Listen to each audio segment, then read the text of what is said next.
دنیا اور آخرت، اس موضوع پر قاری محمد حنیف صاحب ملتانی سینٹرل جیل ملتان میں خطاب فرما رہے ہیں، سماعت فرمائیں۔ شکریہ۔ کما بارکت علی ابراہیم وعلی آل ابراہیم انک حمید مجید۔ محترم بزرگوں، عزیز دوستوں، اللہ تبارک و تعالی جل شانہ کا کتنا بڑا کرم اور احسان ہوا کہ مجھے اور آپ کو اپنے اور اپنے حبیب صلی اللہ علیہ وسلم کے ذکر خیر کے لیے جمع فرما دیا۔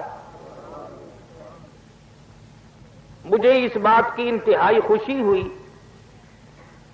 کہ سپرڈنٹ صاحب اور ڈپٹی سپرڈنٹ صاحب نے آپ حضرات کے ساتھ بالخصوص دینی معاملے میں تعاون فرمایا۔ دنیا کا ہر معاملہ کسی نہ کسی لالچ، کسی نہ کسی طمع اور ہرس پر مبنی ہوتا ہے، اور دین کا معاملہ صرف آخرت اور قبر حشر کے لیے ہوتا ہے۔ بہت ممکن ہے کہ اللہ پاک ان کی اسی نیکی کو ذریعہ نجات بنا دے، اور میں آپ حضرات سے بھی یہ گزارش کروں گا کہ جیسے انہوں نے آپ کے ساتھ تعاون کیا، ہر معاملے میں آپ بھی تعاون کیا کریں۔ حدیث پاک میں آتا ہے، فرمایا محمد عربی صلی اللہ علیہ وسلم نے کہ جب مسلمان کی خیر خواہی کا ارادہ کرتا ہے، اللہ پاک کے عرش عظیم کے نیچے ایک فرشتہ ہے، اسی وقت سوال کرتا ہے الہ العالمین، میں اس کے لیے کتنا بڑا اجر لکھوں؟ اللہ پاک فرماتے ہیں یہ خیر خواہی کر رہا ہے دوسرے کی، جتنا تیرا جی چاہے اتنا لکھ دے۔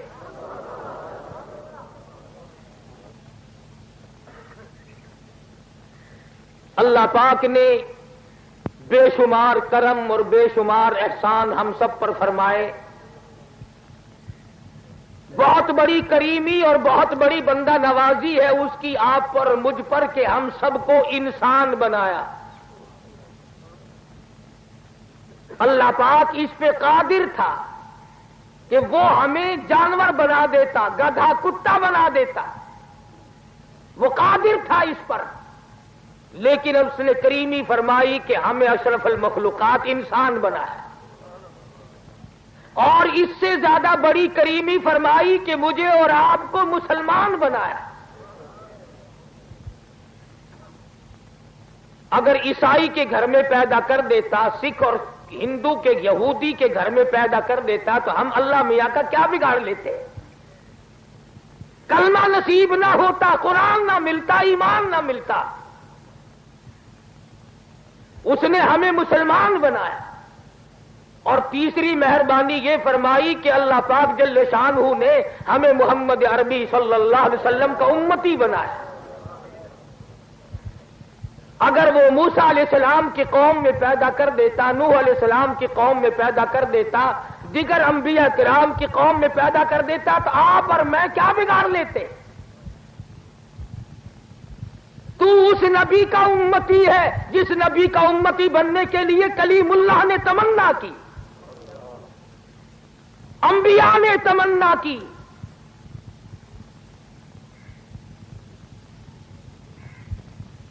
کتنی کریمی مالک کائنات کی آپ حضرات کے سامنے رکھوں۔ 360 جوڑ ہے آدمی میں، ایک ایک جوڑ کا شکریہ 100 سال میں آدمی ادا نہیں کر سکتا۔ اب جس کی آنکھیں درست ہیں وہ آنکھوں کی قیمت کیا جانے، وہ ہم سے پوچھے۔ جس کے ہاتھ نہیں اس سے جا کے پوچھ، جس کے ہاتھ نہیں ہے ہاتھ والو خدا کا شکر ادا کرو۔ ایک زبان کا شکریہ ادا نہیں کر سکتے، ذرا اس سے جا کے پوچھ۔ ماں تڑپ رہی ہے کہ بیٹا کیا کہنا چاہتا ہے، اور بیٹا تڑپ رہا ہے کہ میں اپنی ماں کو کیا کہنا چاہتا ہوں۔ حضرت شیخ سعدی سبکت رحمت اللہ علیہ فرماتے ہیں کہ میں سیاحت کے درمیان سفر کر رہا تھا، دوران سیاحت میری جوتی گم ہو گئی تو میرے پیروں میں چھالے پڑ گئے، تو دل میں یہ شکایت آئی کہ اللہ پاک نے مجھے پیدا تو کر دیا اور مجھے جوتے بھی عطا نہیں کیے۔ فرماتے جب میں دمشق کی جامع مسجد کے دروازے پہ پہنچا تو میں نے وہاں ایک آدمی کو دیکھا، اس کے دونوں پیر ہی نہیں تھے۔ پھر میں ادا کیا مالک میرے پاؤں تو ہے، ایک ناخون کی قیمت نہیں ادا کی جا سکتی. اور پھر مستقل زندگی، عمر اور ایک ایک رات اور ایک ایک دن، یہ تمام کے تمام بڑے قیمتی ہیں. آپ اور میں ان چیزوں کی قدر نہیں جانتے. یہ جو آج کا دن ہے، کل دوسرا دن آئے گا، یہ دن نہیں. آج کی رات جو بیت جائے گی وہ اور رات آئے گی، کل اور آئے گی، موت آ جائے گی مگر یہ رات نہ ملے گی. اس لیے ارشاد فرمایا مدنی کریم صلی اللہ تعالی علیہ وسلم نے، او لوگو اس وقت سے پناہ مانگو، اس وقت کے حالات سے پناہ مانگو جب اتنے حالات خراب ہو جائیں، دنیا کا نظام اتنا بگڑ جائے، معاشرہ اتنا گندا ہو جائے، تباہی بربادی اس قدر پھیل جائے کہ آدمی 100 سال کی عمر گزار کے مر رہا ہوگا مگر مرتے وقت ایک رتی ایمان کی پلے نہیں ہوگی. ارشاد فرمایا مدنی کریم صلی اللہ تعالی علیہ وسلم نے، او لوگوں اس وقت سے پناہ مانگو، حالات اتنے بگڑ جائیں گے، صبح کو آدمی مومن ہوگا، شام کو موت آئی تو جنازہ کافر کا اٹھ رہا ہوگا. ارشاد فرمایا مدنی کریم صلی اللہ تعالی علیہ وسلم نے، او لوگوں موت کی تلخی سے پناہ مانگو، اتنی شدید تلخی آتی ہے مرنے کے بعد لاکھوں برس تک منہ میں تلخی نہیں جاتی. ارشاد فرمایا مدنی کریم صلی اللہ تعالی علیہ وسلم نے، او لوگوں موت کے صدمے عظیم سے پناہ مانگو، موت کے جھٹکے سے پناہ مانگو. اتنا شدید جھٹکا لگتا ہے، منو لہو آدمی کے بدن میں ہوتا ہے، ایک جھٹکا لگتے ہی قطرہ باقی نہیں رہتا. ارشاد فرمایا مدنی کریم صلی اللہ تعالی علیہ وسلم نے، او لوگوں موت کی سختی سے پناہ مانگو جس سے کانوں کے پردے پھٹ جاتے ہیں. ارشاد فرمایا مدنی کریم صلی اللہ تعالی علیہ وسلم نے، او لوگوں موت کے وقت کے پسینے سے پناہ مانگو، اتنا سخت پسینہ آتا ہے ساری عمر میں کبھی نہیں آیا ہوگا.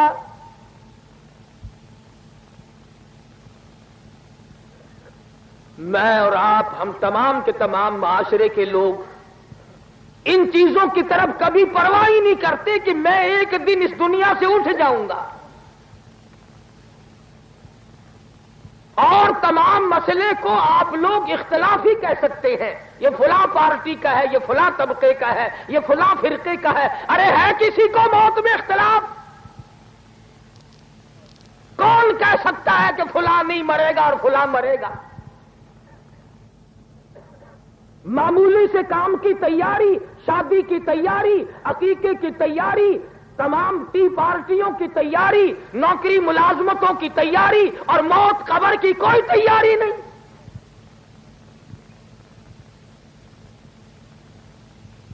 توبہ کرنا ہم بھول گئے، خدا کی حضور میں رونا دھونا ہم نے چھوڑ دیا. ایک گناہ کرنا اور پھر اکڑ رکھنا. کئی ساتھی دلوں میں یہ رکھے بیٹھے رہتے ہیں یہاں جیل خانے کے اندر بھی کہ میں باہر جاؤں صحیح فلانے کو دیکھوں گا، پھر اللہ کا کرم مانگتا ہے، ادھر جذبہ انتقام کی آگ بھڑکاتا ہے، ادھر اللہ سے کرم مانگتا ہے. امام الانبیاء محبوب کبریا حضرت محمد مصطفیٰ صلی اللہ تعالی علیہ وسلم کی ذات اقدس ہے. صحابی کہتا ہے میں اس وقت تک مسلمان نہیں بنا تھا، اپنے ابا کے ساتھ مکے میں آیا.